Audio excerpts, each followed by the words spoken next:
Einstein, si jenius yang kita kenal, lahir di keluarga Yahudi sekuler, tapi jangan salah, dia punya ketertarikan yang cukup serius pada sains. Pikirannya yang kritis membuatnya skeptis terhadap semua ajaran kuno yang dia terima sejak kecil. Sepertinya dia bukan tipe yang bisa diiming-imingi dengan cerita-cerita mitos. Ya.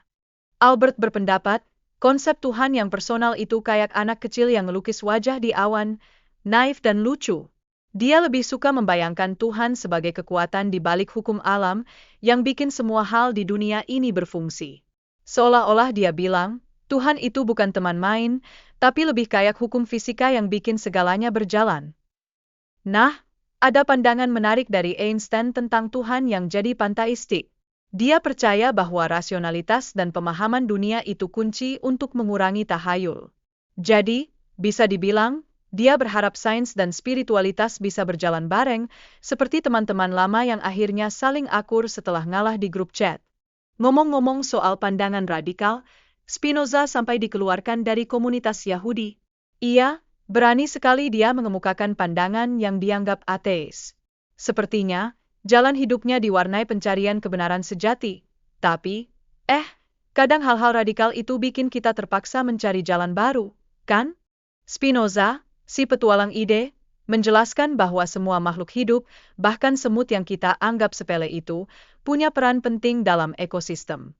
Jadi, kalau kita injak semut, ingat, kita mungkin menghancurkan satu bagian dari rantai kehidupan. Bayangkan aja, semut itu bisa jadi juru selamat dunia, tapi kita malah jadi raja penyebabnya. Ups. Pentingnya pemahaman substansi menurut Spinoza itu seperti tahu cara bikin ramen instan, meski rasanya enggak sama seperti ramen asli. Substansi itu harus independen, tidak bergantung pada yang lain, dan ini menantang pandangan tradisional tentang realitas.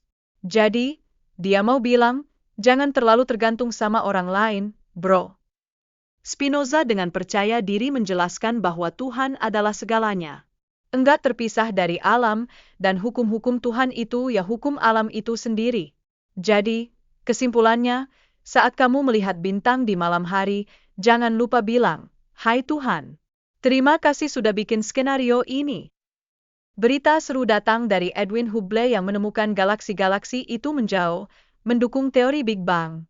Wah, sepertinya alam semesta ini suka dengan ide party yang meriah ya, makin menjauh dan makin besar dari awal yang padat.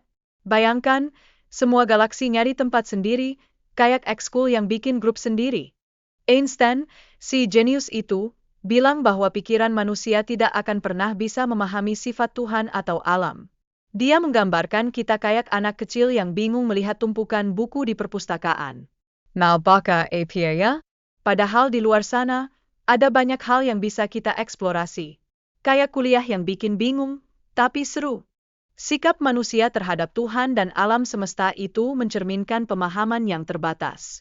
Kita seperti pengemudi mobil yang cuma bisa melihat 2 meter di depan, padahal jalanan itu panjang dan misterius. Jadi, ayo kita buka mata lebar-lebar dan eksplor dunia dengan lebih menyenangkan.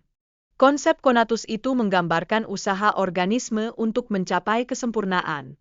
Setiap upaya ini menunjukkan kebutuhan akan kesejahteraan dan kelangsungan hidup. Ibarat kita latihan dan setiap hari, demi kesempurnaan gerakan meski kadang harus jatuh bangun. Einstein dan penemuan-penemuannya itu totally merevolusi pemahaman manusia tentang ruang dan waktu. Dia bikin kita semua mikir, wah, bener juga ya, ruang dan waktu ini bisa bikin kita pusing. Ini semua mencerminkan pencarian manusia untuk memahami misteri alam semesta yang lebih dalam. Antara bingung dan kagum, campur aduk.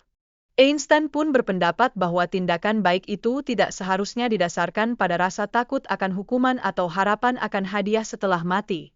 Moralitas yang sejati harus dibangun dari etika dan pertimbangan terhadap orang lain.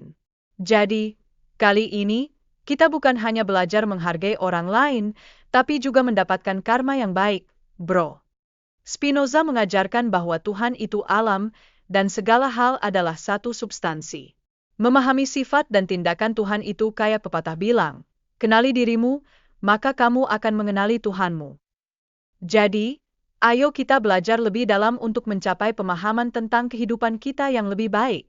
Hai, Kita perlu tahu sebab dan akibat dalam hidup untuk mencapai ketenangan batin. Saat kita punya pemahaman mendalam, emosi negatif jadi bisa kita hadapi dengan lebih bijaksana. Jadi, jangan gampang baper, ya. Ingat, hidup ini bukan drama Korea. Spinoza berargumen bahwa hidup yang etis dicapai melalui pengetahuan dan rasionalitas, bukan kesenangan semu. Jadi, lebih baik kita nyari pengetahuan daripada berfoya-foya dengan hal-hal yang sifatnya sementara. Karena, kebahagiaan sejati itu bukan dari barang mahal, tapi dari pemahaman yang mendalam. Einstein jadi penekanan bahwa meskipun kita punya keterbatasan, kita harus tetap hadapi masalah moral dengan pertimbangan etis. Ini penting dalam pencarian pengetahuan kita. Jadi, jangan ragu untuk berpikir dan bertindak dengan bijaksana, ya. Pencarian untuk memahami dunia dan tanggung jawab moral itu adalah perjalanan yang sulit tapi indah. Kekuatan dari pencarian ini terletak pada keindahan misteri yang kita hadapi setiap hari. Ingat, hidup itu bukan hanya tentang tujuan, tapi juga tentang perjalanan yang penuh makna.